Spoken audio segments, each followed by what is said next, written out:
For decades, twice a year, the vast majority of Americans have switched their clocks an hour forward in the spring and an hour back every fall.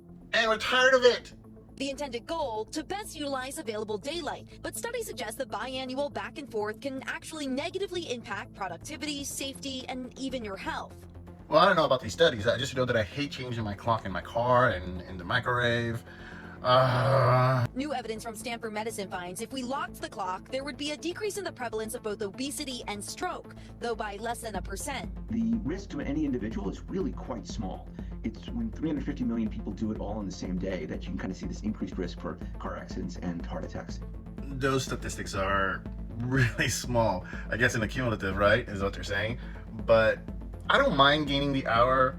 I just don't like losing it in the spring. The issue returned to the Senate floor this week in an attempt to advance the President Trump-backed Sunshine Protection Act, which proposes to do away with the time shifts. But the bill stalled, with Senator Tom Cotton pointing out Congress has done it before and quickly returned to the twice-a-year tradition because of early morning car crashes involving kids. Look, I remember when I was a kid that the time would change and it was dark for a while, and then all of a sudden it was daylight. It was really weird. The first day you go back to school and it's like daylight savings. Standard. But it was only 2 more weeks and it was dark again. So you only get like a couple of weeks, maybe 3 weeks of light, and then it's dark. I find it ridiculous. I like to have the sun from when we get home. Now, a better solution if you're scared about the kids getting hurt by a car is maybe move the starting time for school 1 hour later. I can't speak.